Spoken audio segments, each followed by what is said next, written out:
Hey everyone, it's about time, isn't it? You might even be surprised by the new look that I've had for months now ever since I moved into my new apartment.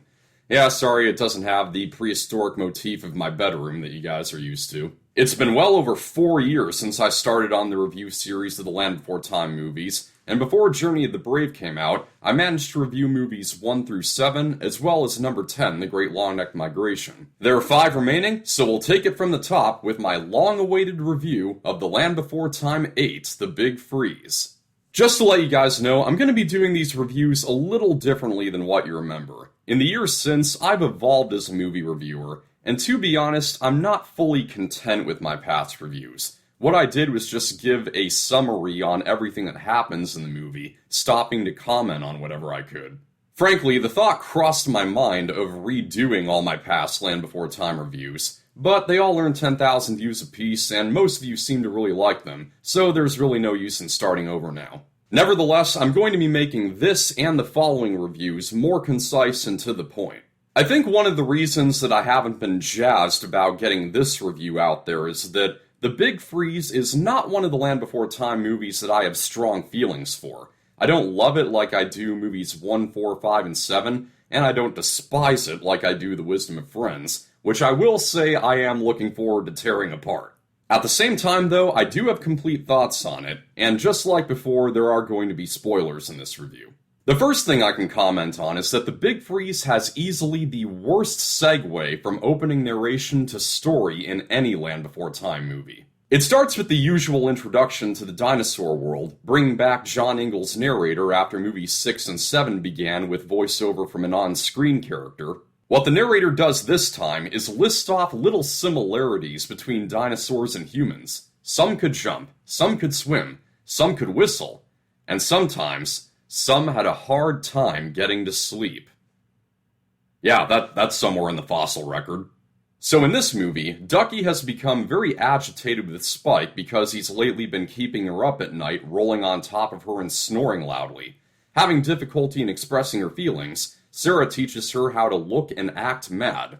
During this time, a herd of stegosaurs comes into the Great Valley to escape the snowfall in other places, but only shortly before snow falls there for the first time. While the Great Valley tries to deal with the sudden change, Spike becomes more acquainted with the members of his own kind, having been raised in a family of swimmers. In his frequent absence, Ducky begins to feel an emptiness and holding a grudge against her adopted brother.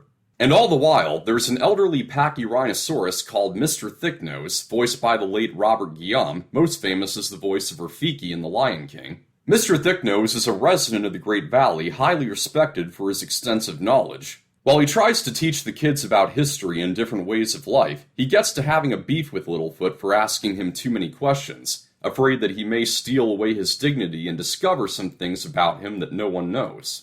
And when I started getting critical of movies, I didn't think that a mere 75-minute movie could be overstuffed, but then I revisited the Land Before Time movies, and I realized that that's kind of what The Big Freeze is.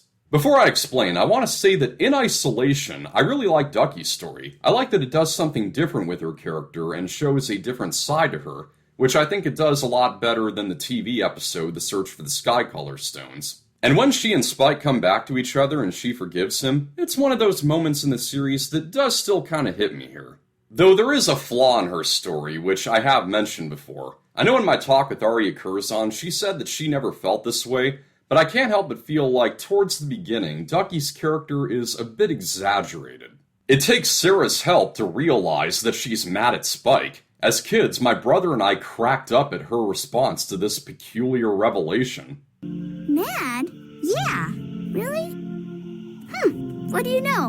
I am mad. Now sure, Ducky is the most optimistic, effervescent, and least prone to anger of the gang, but something still feels off about her having a hard time comprehending the fact that she has these emotions that come naturally. And the reason I say this movie is overstuffed is because of the subplot where Littlefoot shows Mr. Thicknose that it's never a bad thing to keep learning no matter how old you get or how knowledgeable you are. Mr. Thicknose is a fine character, but the two storylines aren't linked very well. Take something like Journey Through the Mist. You have Littlefoot doing what he needs to do to save his grandpa, and Allie having to get over her timidity of different species. And because she too cares about saving Littlefoot's grandpa, she's forced into a situation where she has to overcome her prejudice. So the two stories are very well linked. In The Big Freeze, both storylines just kind of happen at the same time, and one doesn't really have much an effect on the other.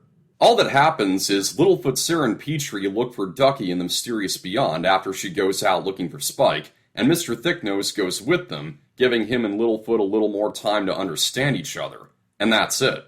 It feels like writer John Loy saw it as a necessity for Littlefoot to be a central character in every movie, but it's completely fine if he's not. Though eventually it seems that John Loy came to realize this when he wrote The Great Day of the Flyers, which is the only Land Before Time movie where Littlefoot is a supporting character.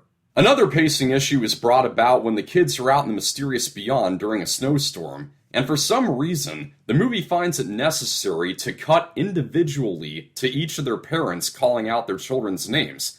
It should go without saying that they'd be looking for them in that situation. We don't need that confirmation. There's a moment during a Sharptooth chase where Littlefoot and Sarah are running up an incline just inches ahead of the Sharptooth's jaws, which seems to be meant as a callback to the earthquake scene in the first movie. Okay, so they did want to pay respect to what's come before, but they didn't always acknowledge how what's come before would affect this installment. Indeed, The Big Freeze is one of the more iffy films in the series in regards to continuity. For example, before it starts snowing heavily in the Great Valley, Littlefoot is awakened in the middle of the night by a light snowfall, but when he tells everyone about it the next day, they all laugh at him. Quite strange, because in the very movie before this, Littlefoot woke up in the middle of the night to see something unusual, no one believed him, and yet it turned out he was telling the truth. You'd think at the very least they would give him the benefit of the doubt this time. And when Mr. Thicknose goes with the kids to find Ducky, they ask him how many times he's really been in the mysterious beyond, and I will say as a kid, I really liked the way that he phrased his response. Counting this trip? Once. But wait a minute, what about in the mysterious island when the locusts ate all the food in the Great Valley and the dinosaurs had to leave? Did Mr. Thicknose stay? Was he able to live on water alone? John Loy wrote The Mysterious Island. I really wish that he had taken more of his own work into account when writing this one. Also, this is a minor thing, but this movie marks the second time that Spike speaks, albeit with a very different voice than the one that he used in Journey Through the Mist. Though it does create a discernible pattern that his speech is sometimes triggered when he or a loved one is in mortal danger. My last real gripe at this movie is some of the dialogue. Not really from the kids, I mean, they talk like kids. The problem is the adults at times do too. Just listen to Sarah's dad when he learns that the kids found food to last them until the snow melts. But you've still got some explaining to do, young lady. I know, Daddy, but wouldn't you rather listen while you eat? Did you say eat? Yeah, natural adult response. Now, this was the first Land Before Time movie to have shading digitally mapped onto the characters, as well as the more vibrant colors that would continue for the rest of the series. It certainly looks good, though I still prefer the more natural color scheme of the first half of movies. And there are some good details in the animation, like the dinosaurs changing color due to their low body temperature. Michael Tavera's score continues to impress, the end credits music is particularly lovely, and the song Family is decently moving, though the other two, the Mad Song and The Lesson, I've never really cared for. The former of which, though, I can imagine the fun that Andy and Arya must have had recording it. So overall, this movie's got heart, a good, if inferior, new style of animation, and it's a perfectly fine flick for kids. It just would have benefited a lot more from a better script and better pacing. I loved it about as much as I did the other movies when I was a kid, but for me, it hasn't aged as well as the earlier ones, and winds up being just okay. I'm going to give The Land Before Time 8 The Big Freeze a C+. Well, it's good to be doing these again, and thank you to the quarter of you who are new here. It was about 2 months ago that I noticed my subscriber count was increasing at a more rapid rate than usual. I was at 730, and now I've exceeded the milestone of 1,000. So as I looked into why this was, a lot of you who are new here credited Jenny Nicholson as the reason you discovered this channel. And sure enough, in her video ranking all the Land Before Time movies, she gave me a mention and included a snippet from my video on Littlefoot's voice actors, which made for a good reminder of how bad the audio in my old videos was.